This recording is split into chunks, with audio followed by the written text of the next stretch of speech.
Sitting in a class and listening to the teacher's lecture is the first and most regular job of a student. However, most of the students are unable to sit quietly and listen. If you go to any classroom, you will see students talking to their neighbors. Some will be sleeping on their desks. Others would have glossy eyes, indicating that even though their bodies are there, their minds are somewhere else. Some will be busy doing homework, or should I say, copying their friends' homework. In some progressive colleges and schools, you'll see students with their iPhones, iPads, or laptops in front of them as the teacher is speaking. Some of them would even have earphones plugged in. At the same time, you might see some girls putting on makeup. There are even some of them who are having their snacks with the coffee. Far in the corner, you might see a couple engaged in amorous activities. Then, just as the lecture progresses, some students will just stand up and walk out. Among them, some will ask for permission, and others will just get out of the class. At the same time, some latecomers would be knocking on the door and entering the classroom. These are all indicators that the students do not know how to listen to a lecture. I'm not talking from the perspective of a teacher in this section. For him, it's a nightmare. However, teachers today have no option, and the scenario that I have just outlined earlier is the daily reality of work for most. But how did the students get to this point where they just cannot sit quietly and listen attentively to a lecture for 1 hour? I don't think it was that bad in my own time. Yes, there were unruly classes, but they were the exception. Nowadays, there are some very quiet classes, but they are the exception. In my counseling sessions, when I get to talk to students who have been referred to me because they make noise in the class, I have concluded that they do so because they do not understand what the lecture is about. Also, they are not able to concentrate in the class, and their mind usually goes in a spin of overthinking. So, how should students listen in class so that they can understand and stay focused? Sitting in a class is pretty much like sitting in front of a TV and watching a movie. If we do not understand the movie and we don't like the story, then we lose our attention. Thereafter, we start talking to our neighbor. If not, stand up and leave. Even in our mobile phone, when we watch the reels or shorts, the moment we don't understand a video or it cannot grasp and retain our attention, we just scroll up. However, the difference in the class is that we cannot swipe the teacher in front of us and we cannot change the channel, and in most colleges or schools we cannot walk out of the class. First, you have got to understand that the classroom is not a mobile phone that you can swipe. It has to be that way. You should not be allowed to swipe a class even if it was possible, because learning takes time to occur. It is boring, if not painful, to sit down and to listen to the teacher speak until he finishes. But without so doing, our brain will not be able to produce the changes in its wiring that would increase our cognitive capacity. Our brain is like a metal. In order to give it a proper shape, you have to heat it and hammer it until the desired shape is attained. If you stop midway, the shape will not occur. Basically, it's the old saying of no pain, no gain. As a student, in order to listen to the lecture, you must understand what I just said. It is hard to sit down quietly and just listen, but it is a necessity. Now, you might object that you don't understand what is being taught. We have to categorize this problem into two. Is it that you do not understand because of the teacher, or is it because of you? Based on the real cause of your inability to understand, you should develop the proper strategy. Now, let's first blame the teacher. Many teachers don't have the perfect voice. Consequently, you can't hear them at the back. Sometimes they don't speak clearly. Some teachers apparently do not know their own subject matters, and they are teaching gibberish. Whatever they are teaching doesn't make any sense. In mathematical subjects, the teachers jump from one step to another step but are not able to explain how that process was actually completed. Some teachers assume that you are a professional and they use jargon upon jargon. Some teachers deviate from the topic every now and then, talking about irrelevant things. Some teachers explain the topic and you get even more confused. So these would be all the reasons why we don't understand because of the teachers. Next, let's blame ourselves. The main reason students do not understand a particular lecture is that they do not have the basic or foundational knowledge or skills required to understand that particular lecture. You might be in a lecture for grade 12, but if you have forgotten or didn't even study properly the earlier grades for that subject, it will be very difficult to understand.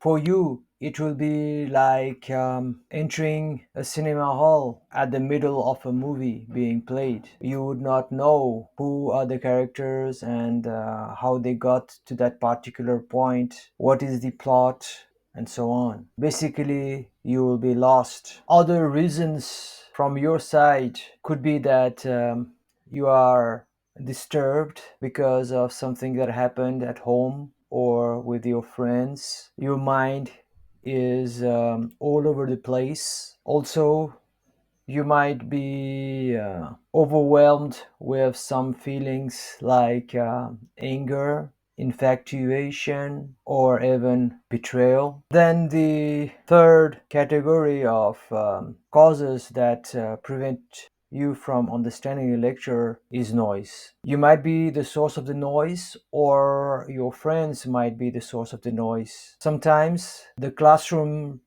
is not designed for noise reduction, and even little noise become very loud. So now that we have identified the cause of being unable to understand, let's develop some strategies. First, if the problem is the teacher, what should you do? Again, it's an attitudinal strategy. You have to believe that your job as a student is to make the best use of the teacher that is in your class. Since you cannot swipe him out of the class, why not extract the most from him? As the teacher is speaking, categorize the words that you are hearing into two broad types. First, the type of words, data, or skills that you understand. The second type is the information you don't understand. Next, categorize that information that you understand into two further categories.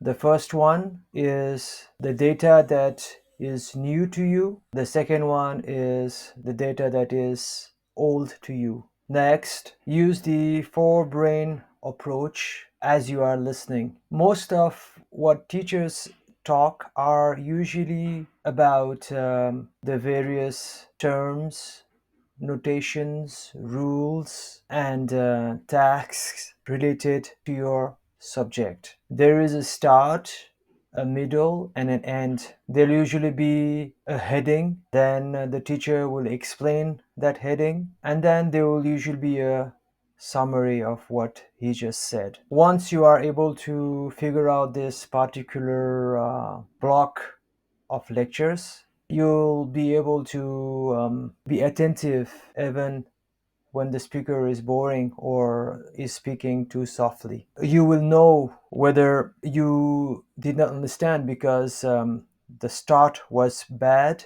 or because the middle part was spoken poorly, or whether the conclusion was a disaster. In this way, instead of being a passive listener, now you are becoming an active listener. You are almost a judge of the lecturer. Now you know that he is speaking in a certain block of start, middle, and end. In one lecture, there might be just one block. In another lecture, there might be 10 of them.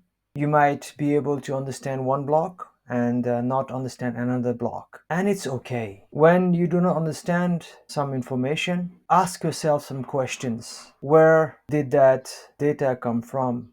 What is it for? To what topic is it related to? When you are trying to decipher the lecture into blocks of start, middle, and end, you are engaging the knowledge brain quadrant. Earlier, I just taught you how to activate your skill brain quadrant, but I'll make it clearer again. The idea of listening to a lecture is to add new data, new skills, new rules to an earlier learned old data, old skill, and old rules. And that's what you are supposed to do while you are sitting in the classroom and listening. I know it's sound even tougher when I explain it to you this way, but the reason we are not able to be attentive in a class is because we are not using the forebrain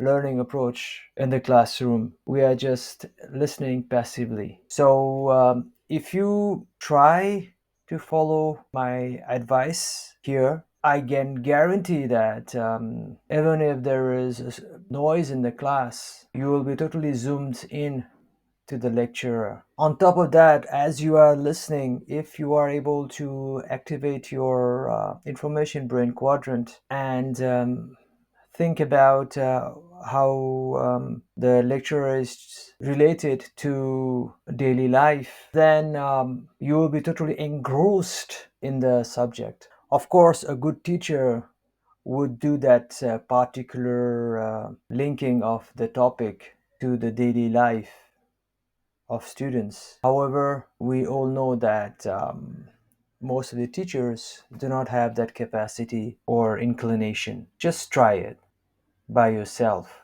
That is to find how the topic being taught is applicable in daily life. Then, if you are ever more adventurous and want to be totally immersed in the lecture, activate the wisdom brain quadrant. Try to make bridges between what is being taught and some topics that is totally unrelated, but that you are very interested in. Try to do it real time. It's tough, but not impossible. Now, what I've just taught you is to use the four-brain learning approach while you are listening a lecture. What this means is that the four parts of your brain are being activated almost at the same time. It is no more about just sitting and pitifully absorbing the data thrown at you. It might sound like a cliche, but whenever I sit down to listen to anybody, the strategy that I have just described to you using the forebrain learning approach is the one that I use. So I am never bored, even when the most boring person talks continuously. My eyes are not glossy, but they twinkle with curiosity and inquisitiveness and excitement. Any data is relatable and it falls into some bigger picture. Also, any data can be bridged to anything that I'm interested in at that particular time. So I hope that you too will use this strategy. Those who are very good at listening to lectures are thinking and processing information, not just listening passively. They might not calling the forebrain approach, but it's very similar. Now you have a name for that strategy. The hardest part for most students is the skill brain quadrant because it requires the mastery of older data, terminology, notations, and skills. So if you have missed them, you should accept that you did not understand that particular block in the lecture because you lacked a certain set of skills or data. You can either do research on yourself at home, or you can contact the teacher after the class or during the class to fill that gap in your skill set. If you do not do this gap filling of skills, then you will be handicapped for the rest of the academic year, if not life. So once you are able to activate your mind during the lecture, you will be able to get your attention back. Attention was lost because you were not able to have a grip of your mind and it was just flying all over the place. For some students who have lots of difficulty in just sitting down and listening just enough to start thinking even, I always suggest to use some kind of stress ball. In this way, um, whatever overwhelming feeling that they are having or thoughts that are everywhere, they will be able to center themselves enough to listen and absorb enough of the lecture to start the above forebrain learning approach listening strategy. If the stress ball doesn't work, then the student may also resort to drawing on a paper just to externalize his feelings and thoughts. However, it will not work until you know that you have to listen actively by engaging your mind and not just sit there passively. Remember, you are not a sponge. Just by listening to a lecture, you'll not be able to absorb it. Your brain must process whatever it is hearing. At the beginning, you'll not be able to do all the things that I outlined, but over time, you'll get better at it. One day, you too can become a professional listener like me.